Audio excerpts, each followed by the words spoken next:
فرماتے ہیں فاتخذہ وکیلا، رب المشرق والمغرب، سورہ مزمل کی آیات ہیں، وہ رب ہے مشرق کا اور مغرب کا، لا الہ الا ہو، اس کے سوا کوئی معبود نہیں، فاتخذہ وکیلا، اس کو مضبوط، اسی کو اپنا کارساز بنا لو۔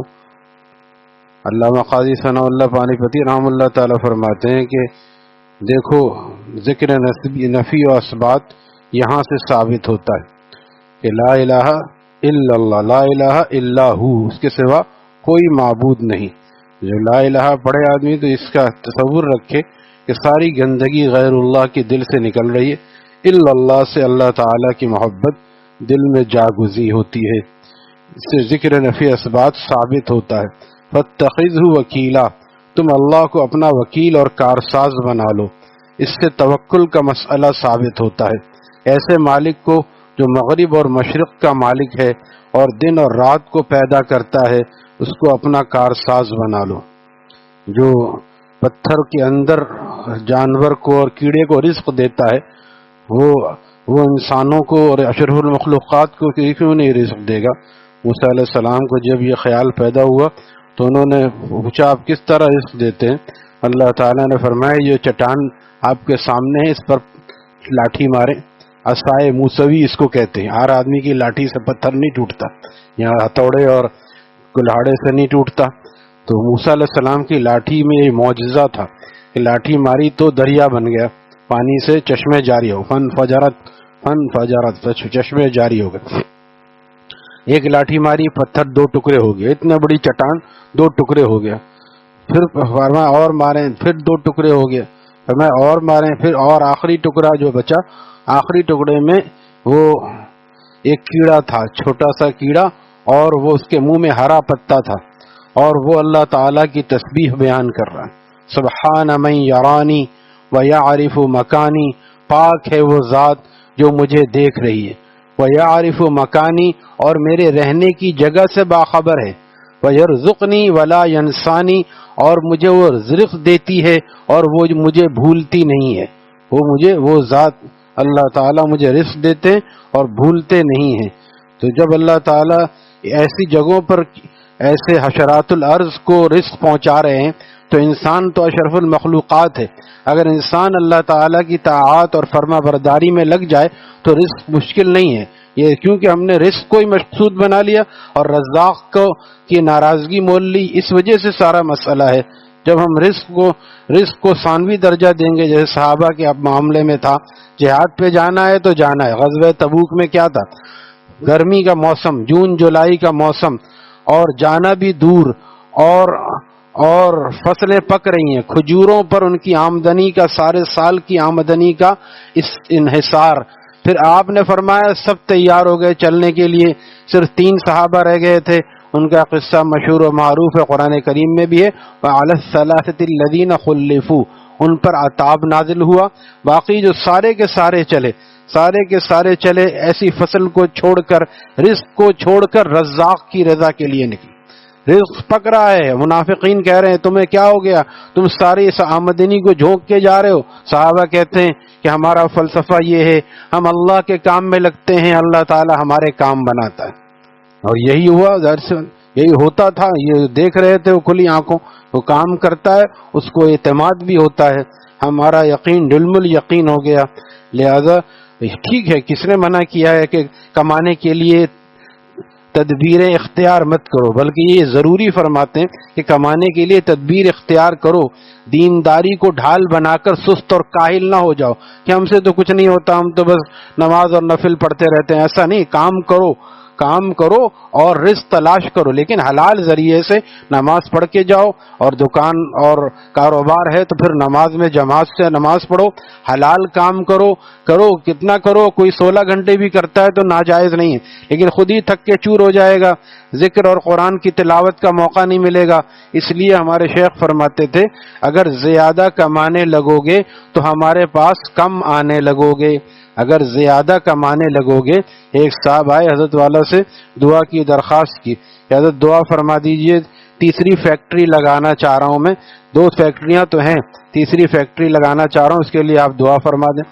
حضرت والا نے پوچھا 2 فیکٹری میں آپ کا گزارا نہیں ہو رہا ہے؟ 2 فیکٹری، 2 نوکری نہیں، 2 فیکٹری میں آپ کا گزارا کیا؟ الحمدللہ بہت اچھا گزارا ہو رہا ہے، پھر یہ اتنی مصیبت پالنے کی کیا ضرورت ہے؟ پھر یہ جملہ حضرت نے فرمایا کہ اگر آپ زیادہ کمانے لگیں گے تو ہمارے پاس کم آنے لگیں گے، پھر کم آنے سے کیا ہوگا؟ آہستہ آہستہ پھر پہلے تو مستحبات چھوٹیں گے، سنتیں چھوٹیں گی، ٹوٹیں گی، اس کے بعد پھر فرائض پر بھی لالے پڑ جائیں گے۔ آہستہ آہستہ ہوتا ہے، ایک دم نہیں شیطان نمازیں چھوڑا دیتا ہے، بلکہ پہلے تھوڑا سست اور ڈھیلا ہوتا ہے۔ ایسے لوگوں کو میں جانتا ہوں، پہلے صحیح تھے، شادی ہو گئی اور رزق کا فکر اور زیادہ بڑھ گئی، اب تو بھئی کمانا ہی ہے، بچوں کے لیے بھی، کیونکہ آنے والی اولاد کے لیے بھی کمانا ہے، تو اللہ پہ یقین تو ہے نہیں، لہذا سب خود کرنا ہے۔ اب وہ سارے گیٹ اپ سیٹ اپ بھی تبدیل ہونے لگا، پائچے نیچے جانے لگے، داڑھی اوپر جانے لگی، جس کو نیچے آنا چاہیے وہ اوپر جا رہی ہے، جس کو اوپر آنا چاہیے پائچے نیچے جا رہے ہیں۔ گیٹ اپ سیٹ اپ، اب یہ سمجھ میں نہیں آتا کہ بھئی رزق کمانے میں گیٹ اپ سیٹ اپ تبدیل کرنے کا کیا فائدہ؟ اگر ہم اللہ والے بن کے رزق نہیں کما سکتے، کس نے منع کیا؟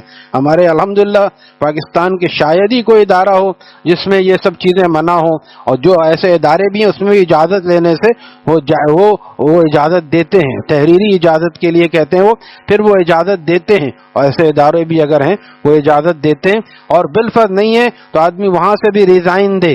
ایسا ہوا ہے، ہمارے دوست تھے نیوی میں، اور نیوی میں یہ آرڈر آنے والا تھا پرویز کے دور میں کہ نہیں داڑیاں سب چھوٹی کریں، جو بڑی داڑھی والا ہوگا اس کو ٹرمینیٹ کر دیا جائے گا۔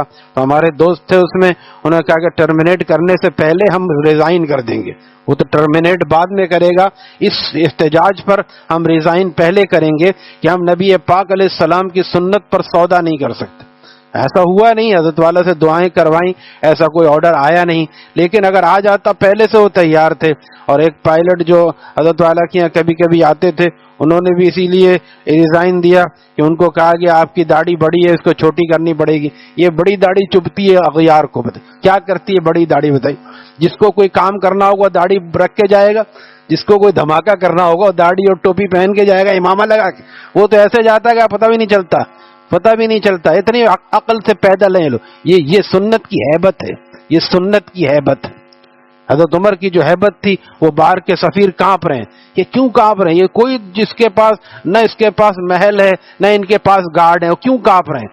المعرومی فرماتے ہیں یہ امیر اور امیر المومنین کی ہیبت نہیں ہے، یہ اس تقوی کی ہیبت ہے، تعلق مع اللہ کی ہیبت۔ یہ تعلق مع اللہ اس سے ظاہر ہوتا ہے، اس سے کفر کانپ رہا ہے، اور یہاں کفر کے غلام بیٹھے ہوتے ہیں جہاں وہ چاہتے ہیں بس نہیں ان کو ناراض نہیں کرنا ہے، کیونکہ سارا قرضہ تو وہی دیتے ہیں، وہی تو ہماری معیشت چلا رہے ہیں، سارا قرضہ وہی دیتے ہیں، قرضہ لے کے بڑے خوش ہوتے ہیں، جب قرضہ مل جاتا ہے خوش ہوتے ہیں، پھر اسی سے دیتے ہیں۔ یہ سلسلہ چل رہا ہے، اسی لیے ہر مہینے بجلی اور گیس کا بل بڑھتا ہے، ٹیکسز مزید لگائے جاتے ہیں، یہ ہر مہینے مطالبہ ہوتا ہے۔